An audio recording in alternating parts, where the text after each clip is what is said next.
Hello everyone, it's Sam Cohen for 8 here, and this is going to be my review on Prince of Persia, Sands of Time. Fight him!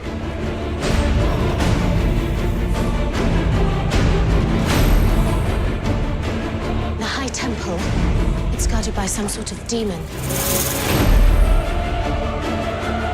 Dastan, where's the dagger? You're welcome to search me for it. You'll have to be very thorough. It's time. Now, I never had a great deal of anticipation on this movie. I mean, I did have some anticipation.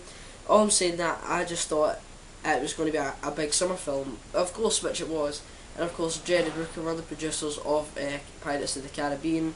And yeah, that's really all I thought about this movie. Now, the trailers to this movie, in my opinion, were actually pretty entertaining. But some of the scenes in the trailers, they had their moments, but the majority of the times it was just so bland and nothing really edged me on to go and see this movie. But of course, you know that this is adapted from a video game, so yeah, video game movies have just been great recently. Now, for the list of it, let's reflect back on all the video game movies. We've got Max Payne, The Hitman, Resident Evil and Lara Croft, all games which I really enjoyed, but the movies adapted from it weren't great at all. Okay, let's get to the plot about the movie. So there's nothing really much to talk about the plot of the movie.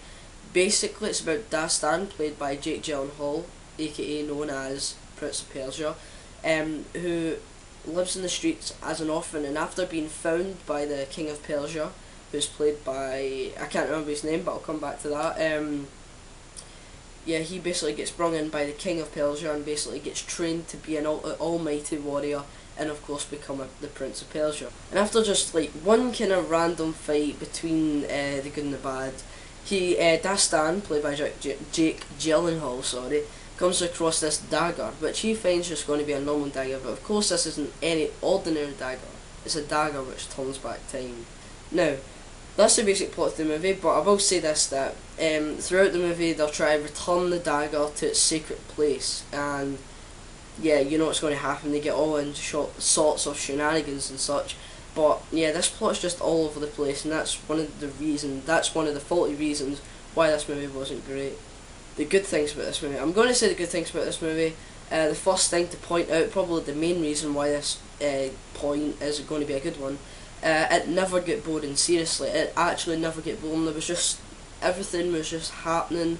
There wasn't any scenes which were just sitting down. There were like scenes where there was like getaway scenes which involved Dastan running away. Of course, you know, he's good at parkour and everything, jumping off ropes, and yeah, that was just really entertaining. I mean, you can't get bored at parkour, really, you can't get bored at parkour, but yeah, this was just great. I love the getaway scenes, it just never get boring at all, so that's one of the good reasons about this movie.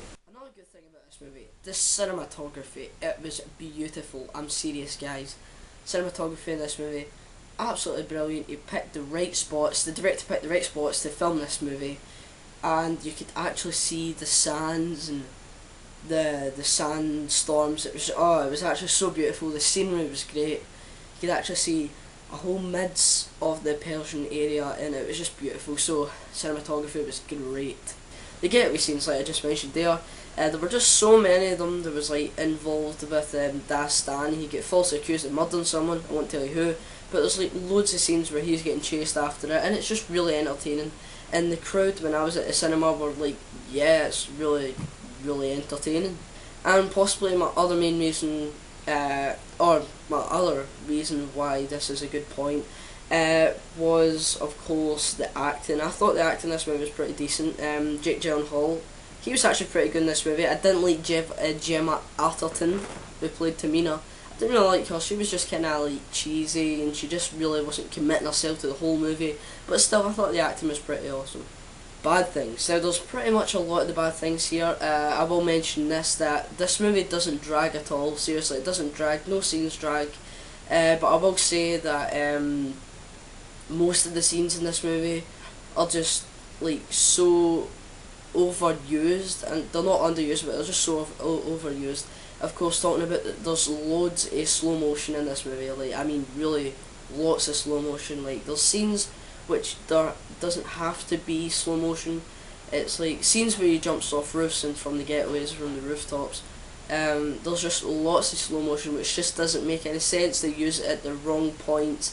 But some of the scenes they made the slow motion look really good, but the majority of times the scenes which involve slow motion were terrible. Another reason that I didn't like this movie was, of course, the plot to the movie. Of course, like I said, it's just all over the place, and there was just so many scenes in this movie which just didn't have to be there. They just kind of involved it for the sake of it, and it just really didn't make any sense. And there was like some scenes in the desert which didn't have to be there, but of course I can see where the director's coming from, and yeah, he did a pretty good job with the directing. And of course, what I said, Gemma Atherton, who plays Tamina, yeah, I didn't really like her at all. She was just like cheesy acting, really mediocre acting. Like, I'm actually surprised, because when I found that Gemma Atherton was going to be in this movie, I was actually, my anticipation was getting risen a little bit, because like she's usually good in acting roles, but this movie she just wasn't. So another reason why I didn't like this point. Now I could go on and on for the bad things, but I won't. I'll just stop it there and get to the things that I want to talk about more. Now let's get through to the acting in the movie. I'm going to first start off with Jake Gyllenhaal, who played Dastan, aka known as Prince of Persia. Yeah, I thought he was actually pretty good as Dastan. I didn't think he fit into the part of a Persian. I mean, I know beyond the trailer remarks against it that was like this Bollywood star who really looked the part from it. He is a stuntman anyway, so I think they should have included him as Prince of Persia. But Jake Gyllenhaal still really surprised me in this movie. I wasn't in like the trailers. He didn't look like he was going to be good, but surprisingly he was, and he was just really entertaining. Every time he was on screen, I really enjoyed it. So Jake Gyllenhaal, he was actually really immense in this movie, so I need to give him a thumbs up for that. Gemma Atherton, like I've mentioned, like 3 points throughout this review. Yeah, I didn't like her at all. Her acting was just too cheesy, and the scenes which she was in, it just made me cringe how bad her acting was, and yeah, I just really couldn't stand her on screen. But there was just some scenes in this movie where she was with Jake Gyllenhaal, Dastan, which was kind of entertaining, so yeah, thumbs down for Gemma Atherton. Ben Kingsley, a lot of people didn't know that, well, a lot of people did know he was in this movie, but a lot of people didn't really appreciate it as much. But yeah, he plays Nizam, who is the uncle of Dastan. I thought his acting was actually pretty awesome as well. He was the only one that kind of fit into character of the Persian. He kind of looked Persian in this movie, I'm going to be honest with you, with his beard and his eyelashes and everything. Yeah, he really looked for the part of it. So Ben Kingsley was surprisingly good in this movie, so I need to give him a thumbs up. So guys, I'm going to give my rating for this movie. I'm going to give this movie a fair amount of 6 out of 10. I could go on and on about the mistakes about this movie, but I won't. I'll just leave it there. A recommendation for this movie, I would definitely recommend a watch. It was much better than Robin Hood. Of course, I see my Robin Hood review. I hated that movie, but this was definitely more up to par. I could definitely recommend you go and see this movie. You will enjoy yourself. You won't get bored at all. And yeah, thank you for watching this review. This has just been my opinion, so please don't leave any hateful comments. And yeah, just go and see the movie.